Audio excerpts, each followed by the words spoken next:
Thank you all for being here, actually. We're at the point where people want to do some sightseeing, and I'm guilty of it also, so I understand. But thank you for those who are here. So, title of my paper, as was just mentioned, Beyond Sacrifice, a Post-Levinasian Model for Messianic Peace. So I'm going to be talking about these Messianic movements everywhere, right? In the US, in Israel.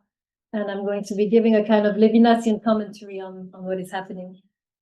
So we live in a time which is increasingly being identified as at least pre-Messianic, and this in both Christian and Jewish circles. We have witnessed over the years the massive resettlement of Jews in Israel. We have heard of plans to reclaim the borders of the greater Israel and of the third temple being rebuilt, all harbingers, according to Jewish tradition, of Messianic times. Today, the war in Gaza is seen in Christian circles as further evidence that the end is near and that Israel needs to be supported, both financially and militarily, in this Armageddon-like climate.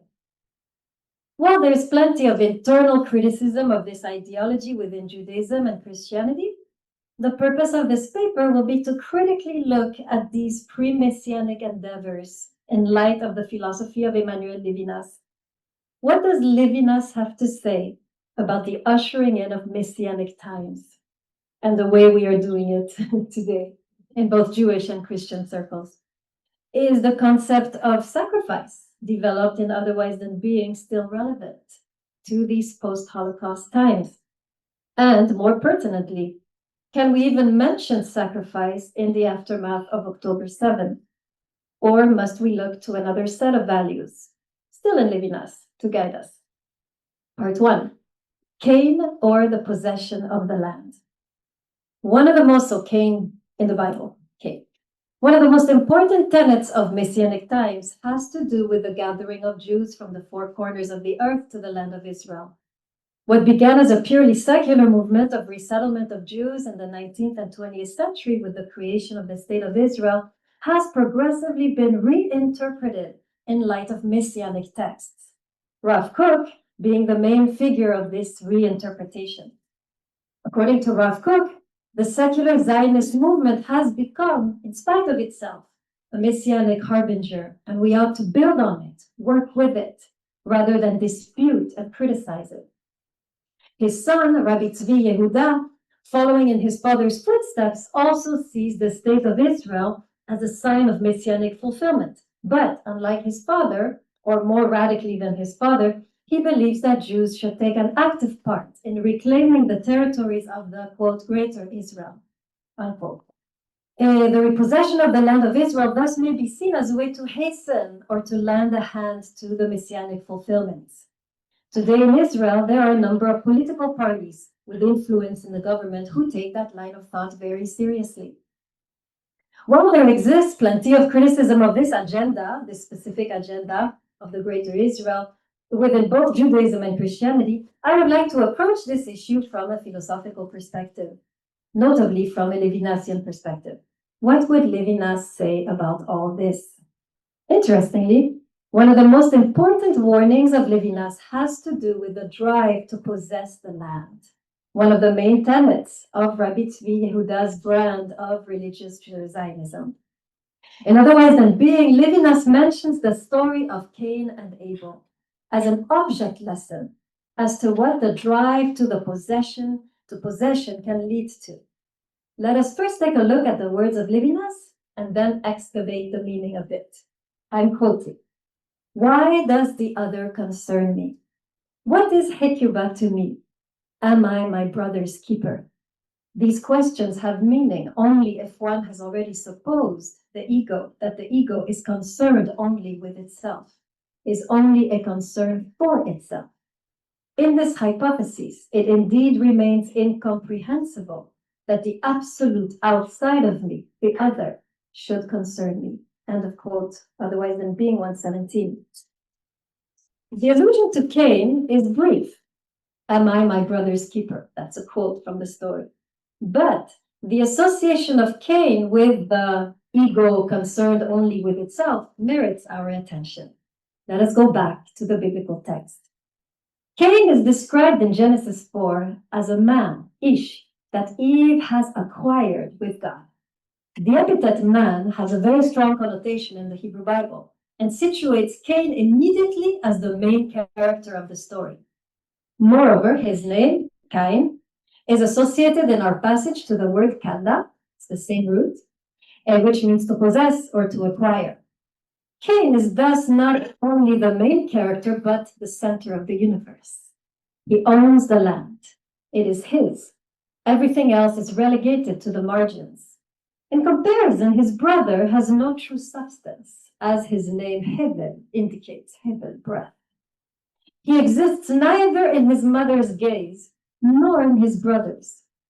Cain is thus the most interesting character, the one who has made it, and incidentally, the one who even initiates the act of worship which will cause his downfall. For God eventually will choose to accept Abel's offering and not Cain's, in a gesture that brutally sidelines Cain and brings Abel into the spotlight. For the first time, Cain will realize that he's not at the center, and that his world is not his sole possession. It is a shared world, a painful realization that brings him to eventually commit murder. Thus, the biblical text seems to establish a correlation between possessiveness and violence, the destruction of the presence of the other, and by extension, the destruction of the trace of the infinite lodged in the other. In the Levinasian reading of the story, the infinite can have no access to a world marked by possessiveness and violence. No Messiah can penetrate into such a world. Abel, on the other hand, owns nothing. He depends on Cain for land and sustenance. He's the stranger in a strange land. He resembles much more closely the immigrant, the refugee, the second-class citizen, the racial or the ethnic minority. And perhaps because Abel lives on the margins of society and owns nothing, he paradoxically finds it easier to be generous, as his sacrifice indicates. It's the better of the two sacrifices. It's the best of his goods. And because he's able to be generous with his goods, he's better able to open up a welcoming space to others, and by extension, to God. Abel thus becomes a prototype of the ethical subjectivity that Levinas is trying to develop, the exiled subjectivity, which, because of its inherent painful situatedness on the margins of history, is prone to generosity and to the sharing of its world with others. You will welcome the stranger, for you were yourselves strangers in Egypt, reminds us Levinas over and over again in his writings. But these words are not prescriptive, they are descriptive. Having been a stranger, having known the pain of exile, the Israelites have been expanded by it, cut open by it. They can now empathize, sympathize with the strangers living in their midst and be generous, thereby ushering in the presence, capital P, in the world. Part 2, sacrifice, or the glory of the infinite. Otherwise Than Being further develops this notion of generosity already explored at length in Totality and Infinity. But in Otherwise Than Being, this gift is no more a gift of one's goods, but a sacrificial gift of self. In Otherwise Than Being, the self is, quote, one for the other. It is offered up. In Hebrew, is the word leolam, which means to sacrifice. It is substituted for the other. It is expiating for the other, etc. The language of Otherwise Than Being seems to emerge from a concentrated semantic field of sacrifice straight from the biblical book of Leviticus. It is as though in Otherwise Than Being we were brought again inside the ancient temple of the Hebrews, but where this time it is not an animal that is sacrificed in order to draw God close, but our very selves at the contact of the other. Interestingly, and today the Professor Cohen stole this from, he said it before me, the Hebrew word for sacrifice, korban, is semantically connected to the word proximity, karav. So he mentioned that earlier. It's very important. Proximity, which is another central concept in Otherwise Than Being. Thus, in Levinas, it seems that the Second Temple sacrificial system finds itself internalized in the very structures of the subject, in a way that powerfully reminisces the teachings of the Apostle Paul, on becoming a temple for the divine presence through the sacrificial offering of the self to God. I'm reminded here of Romans 11, I think, where he's saying, offer up your bodies as a living sacrifice, and so forth. So it's the same language that you find here in Levinas. They're very much aligned, it seems. For Paul, here is perhaps the way that the second temple might be rebuilt and the divine presence magnetized anew to the earth. Levinas is pretty much the same thing, but with a twist. The sacrificial self is not so much offering him or herself to God, as it is a gift of self to the human other, which in turn has the effect of drawing God near. As we give up our claim, not only on the world, but on ourselves, and offer it up to the other, we sacrifice ourselves and open up thereby in the world the dimension of the infinite. I quote, substituting itself for the other, a responsibility ordered to the first one on the scene, or is whoever that is. We're debating this over and over again, but it's not the good role. A responsibility for the neighbor, inspired by the other. I, the same, am torn up from my beginning in myself, my equality with myself. The glory of the infinite is gloried in this responsibility. End of quote. Otherwise, in being 144. We thus become the sacrifice through which God is glorified or made manifest. Thus, in the Levinasian context, the divine presence is ushered in, going back now to the Messianic context, the divine presence is ushered in not by conquest, but by sacrifice. Not by a grabbing for the land, but a letting go of it. Not by killing, but in preferring to be killed rather than to kill. I'm reminded here of a quote by Golda Meir, which reflects very much this Levinasian mentality, when she said, I quote, we can forgive the Arabs for killing our children, but we can never forgive them for forcing us to kill their children. End of quote. This is exactly what Levinas, I think, is very close to what Levinas is saying. The Messiah will not be ushered in through violence and possession, through war and through exclusion, but through sacrifice and a letting go of the land. This is indeed a difficult word, but it is a beautiful word which has nourished and encouraged Jews for centuries. Therein lies the challenge and the sublimity of Levinas's philosophy of sacrifice. And yet, it is also a word that is impossible to hear if you are the descendant of Holocaust survivors, as many Israelis are. And it is a command that is impossible to practice, I believe, almost, in the aftermath of October 7th. Sacrifice, all this sounds very nice, but after this event, it doesn't sound nice anymore. So Levinas kind of chokes, it gets stuck in the throat. And you're trying to talk about, beauty of sacrifice, and you remember what the actual sacrifice, and you realize, no, it's not the right time. Not the right time to talk about Levinas, it seems like, right? So it seems that another paradigm is needed, perhaps. And perhaps maybe this is a good paradigm to maintain, but let's look at things a little differently. Is sacrifice the only way to open up the way for the Messiah? Is there another path to revealing the glory of the infinite? Part 3, Jacob, or the witnessing of the face of God. As I was pondering alternatives to Levinas's philosophy of sacrifice, because I was choking on him, I stumbled on an intriguing midrash. This is the inspiration of the good. I got inspired, I stumbled upon it, and it was perfect. And I found in Exodus Rabbah 21:1.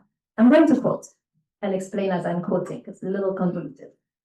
Isaac left 2 legacies to his 2 sons. So Isaac had 2 sons, Jacob, Esau. To Jacob, he left the voice.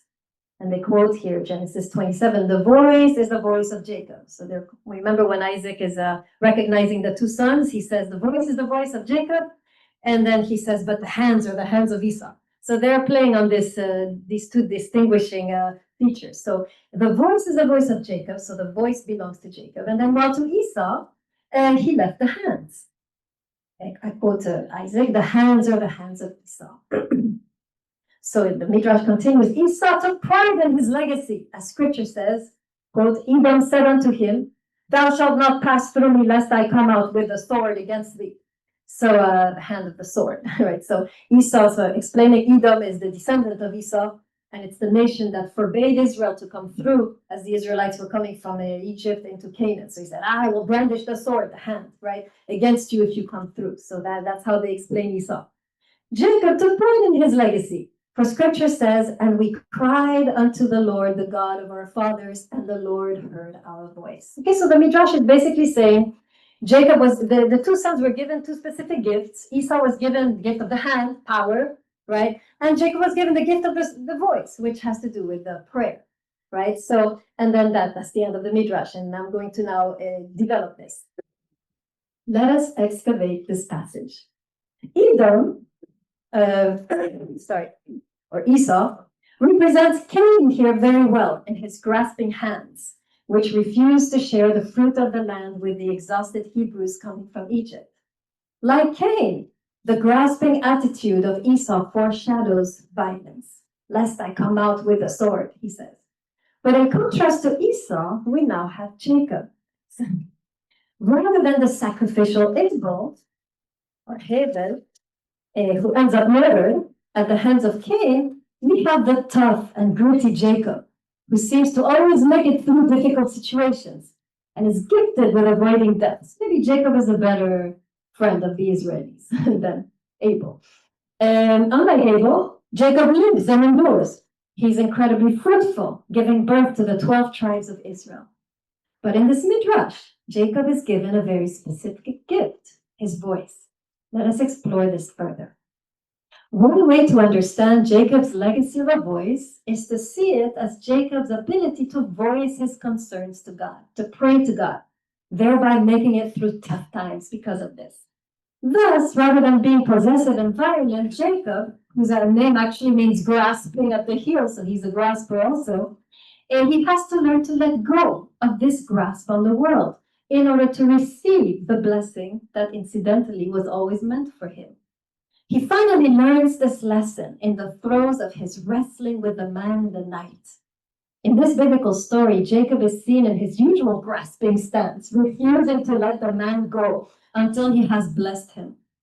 The blessing, however, does not come until the man has wrenched Jacob's hip, thereby attempting to release himself from Jacob's grasp.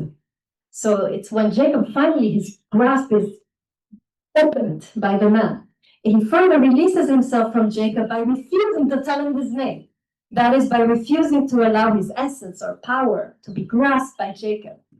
Only once Jacob's grasp has been pried open can Jacob at last receive the blessing rather than take it by force. Jacob had to release his grasp on reality to at last be blessed. He had to learn to shift from the attitude of grasping, which characterized his name, for the attitude of loosening his grasp in order to receive. But we can go even deeper in this midrash. The voice of Jacob might signify much more than a mere prayer for help. His voice might also be understood in a Levinasian context as the voice of the witness, testifying to the infinite in a world where violence and land grab is the only truth. I quote Levinas briefly. It is by the voice of the witness that the glory of the infinite is glorified, otherwise than being 146. Here, Levinas also speaks of a voice, but it is no more the voice of the praying believer, but rather the voice of the witness. This voice of the witness, moreover, is not an act of speech. Rather, it is a doing rather than a saying. The subject, by his sacrifice to the other, opens up in the dimension of the infinite, thereby bearing witness to the infinite. Witness here in the Levinasian context might best be understood here as translating the Greek martyria, which originally meant witness, but evolved in Christian writings to mean those willing to die for what they had witnessed. So we are back in the sacrificial philosophy of Levinas. It seems that Levinas is here playing on the polysemy of the Greek etymology behind the word witness, holding both meanings together, that of a witness and that of a martyr, bearing witness to the trace of God to the point of death. So we're back now in other ways than being. But there's another way to understand the voice of the witness, this time from the biblical perspective. In the biblical context, the word witness or testimony and Hebrew, ed, is used at length in the Psalms, notably Psalm 119. I quote, David is saying here, I cling to your testimonies, edot. Oh Lord, do not put me to shame. So this is the word ed, which is translated witness. So edot is the plural. Edot is used here to depict a set of commandments in the Hebrew tradition which are commemorative or testimonial in nature. That is, commandments which point to a moment of divine revelation. For example, the command to keep the Sabbath is a performative commandment which points to the creation of the world by God. Thus, the word edot points to the performance of commandments or actions which reveal or point to God's presence in the world. In other words, they are an embodied way to reveal. You do this, and by doing this, you reveal. You open up the dimension of the infinite through this action. Okay. So these edot, these witnesses, are the witnesses of God and his works that we remember even when they are not obvious, as the psalmist is doing in periods when the soul is weary. That is when we cling to the testimonies in Psalm 119, in periods of darkness. The edot, the witnesses or testimonies, are thus enacted when God is absent, when there is no sign of God, in places of darkness, in order to remember, to discern what is not obvious. This would mean, so to cling to the edot would mean to see God in the darkness, where he is not expected, where he is absent. That is the meaning of clinging to the edot or to the testimonies in Levinas witness.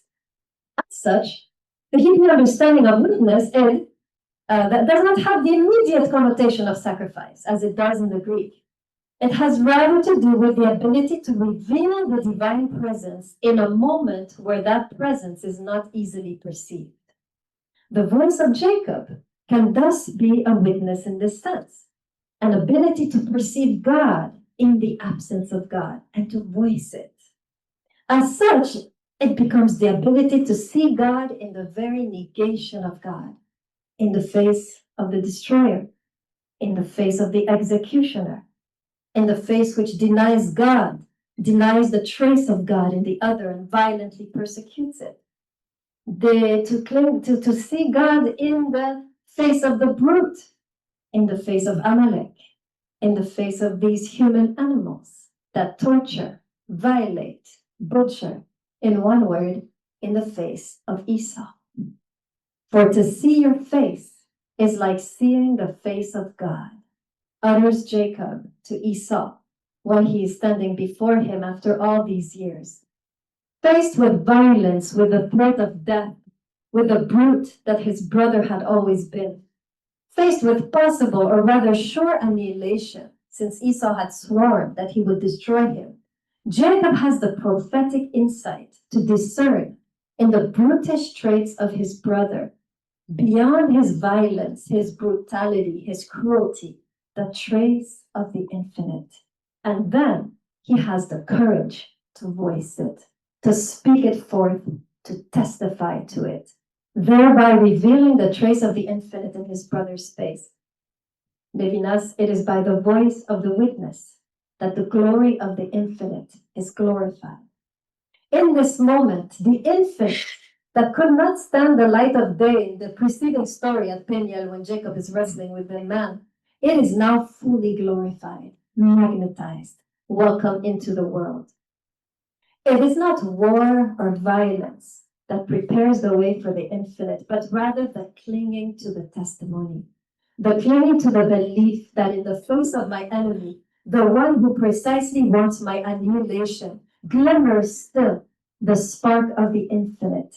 And then it is the courageous welcoming of that face, in spite of all the evidence to the contrary, to myself, to the table of negotiations, the welcoming of that face into a shared world. Only at that moment can the presence, capital P, be powerfully drawn into the world. Conclusion, the vision of Ezekiel. There is an interesting prophecy in the book of Ezekiel about the Messianic age that we are supposedly in. This is in Ezekiel 47. There we see a renewed temple, the temple. with river, trees. We see the new borders of Israel, very specifically mentioned. We see the gathering of the 12 tribes of Israel. It is this type of passage which inspires the Messianic attempts in Israel today, from rebuilding the temple, the gathering of the tribes, the creating of new borders along the lines of Greater Israel. But there's one detail that is often forgotten in this very prophecy. While on the one hand, the prophecy commands, you are to distribute this land among yourselves according to the tribes of Israel, it also says, I quote, you are to allot it as an inheritance for yourselves and for the foreigners residing among you and who have children. I love that detail, who have children. You are to consider them, I'm still quoting Ezekiel, as native-born Israelites. Along with you, they are to be allotted an inheritance among the tribes of Israel. In whatever tribe a foreigner resides, they are there. You are to give them not charity, not a little piece of bread, a crumb, the inheritance. In other words, they have equal claim on the land as Jews. That is what I'm seeing here. This is the land is inherited, is an inheritance which are to be given both to the Jew and to the foreigner. It is an inheritance for both. It's not one inherits and then shares. It's an inheritance to both. It's a very interesting passage, very powerful, declares the sovereign Lord. Ezekiel 47:21. The Messianic age in this temple, in this passage, is not only built on borders and temples. It is also and crucially dependent on the ability to welcome the stranger. In other words, until this is happening, no Messianic age. You can build a temple all you want. You can go and sketch out new borders. It's not going to happen until this third thing happens. There's three things: the gathering of the exiles, building of the temple, the borders, yes, but then this, which is always conveniently pushed under the rug. I never hear about this, right? To share the land, to expand the borders to include the stranger, to open the temple gates to their worship. In other words, the nations too must be gathered in, and not just Israel's lost diaspora tribes.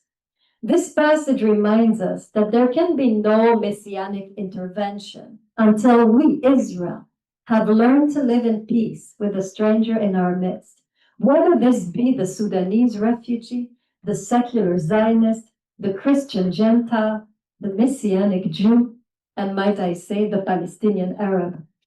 For too long, these strangers have been perceived as obstacles to the Messianic age. I remember a conversation I had with she was an American, but she was a part of the settler movement. And she was telling me how every night she would look onto the desert, she would meditate there, and she would think about the Palestinian problem. Right? What are we going to do with these guys? They're a problem. They're blocking. They're ruining everything. Right? And the text is saying, they're not an obstacle. This is not a problem. This is the path. This is part of the solution. Right? And for too long, these strangers have been perceived as obstacles to the Messianic age, when they are actually an essential component. They have been an essential component of this age all along. The prophecy of Ezekiel teaches us that the stranger is in fact included in this age, and that hospitality towards this disturbing, problematic other is actually essential to the hastening of the Messianic age. Why does the other concern me? What is Hecuba to me? Am I my brother's keeper? The absolute outside of me is glorified, revealed, welcomed through this concern for the other who does not concern me, who is not supposed to be my problem. Through this welcoming of the one who is not welcome, of the one who does not look like me, the one who challenges my ordered world, the one who continuously betrays me, and finally the one who threatens me, who threatens my central place in the world, my place in the sun, my legitimacy, and my safety. Such is the uncanny, terrifying, almost impossible burden that rests on the shoulders of those who, I quote, would prepare the way of the Lord. Isaiah 40. Thank you.